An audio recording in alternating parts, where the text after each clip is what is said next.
ഇതിൽ ശ്രദ്ധേയമായി പറയാനുള്ള മറ്റൊരു കാര്യം, ഡോക്ടർ സുബൈർ എന്ന് പറയുന്ന ജിദ്ദയിലെ ഒരു ഡോക്ടർ, ആ ഡോക്ടർ ഇസ്ലാമിക പ്രസ്ഥാനത്തിന്റെ ഔദ്യോഗിക സ്ഥാനത്തുള്ള ആളല്ല. അദ്ദേഹം ജിന്ന്, സിഹിർ, അതേപോലെ മുഖ്യശത്രു എന്നൊക്കെ പറയുന്ന പല ശീടികള് അദ്ദേഹം ഹോട്ടലിൽ മുറിയെടുത്ത് അവിടെ ആളുകളെ ക്ഷണിച്ച് സുന്നിക്കും ജമാഅത്തിനും മുജാഹിദിനും മതയുക്തിവാദിക്കും ആർക്കും വരാം, അവിടെ വന്നിട്ട് അത് കേൾക്കുക, അഭിപ്രായങ്ങൾ പറയാ, പഠിച്ചു പോകാം.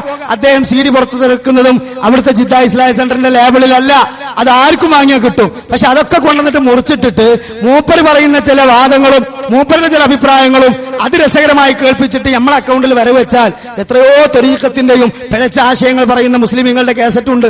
അതൊക്കെ കൊണ്ടുപോയിട്ട് സുന്നിന്റെ പേരിൽ വെക്കാൻ പറ്റുമോ? ഇല്ല. എന്തുകൊണ്ടാ? അത് മാന്യതയല്ലാത്തതുകൊണ്ടാണ്.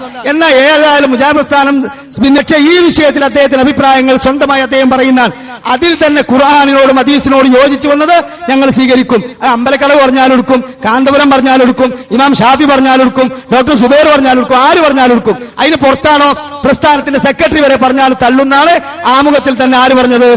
ഹുസൈൻ സൽഫി പറഞ്ഞത് അല്ലെ? അപ്പൊ അതാണ് പ്രസ്ഥാനത്തിന്റെ നിലപാട്. ആ അദ്ദേഹം പറഞ്ഞ ചില പോരായ്മകളുണ്ട്, ചിലത് അദ്ദേഹം പ്രമാണം ധരിച്ചു പറഞ്ഞിട്ടുണ്ട്, അതൊന്നും പേര് കേൾപ്പിക്കൂല.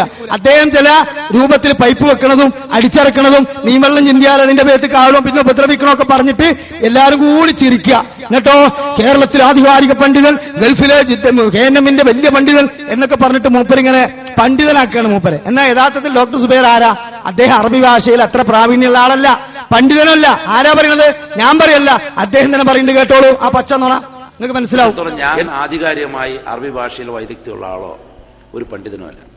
എന്നെ സംബന്ധിച്ചിടത്തോളം ഞാൻ ആധികാരികമായി അറബി ഭാഷയിൽ വൈദഗ്ധ്യമുള്ള ആളോ ഒരു പണ്ഡിതനോ അല്ല.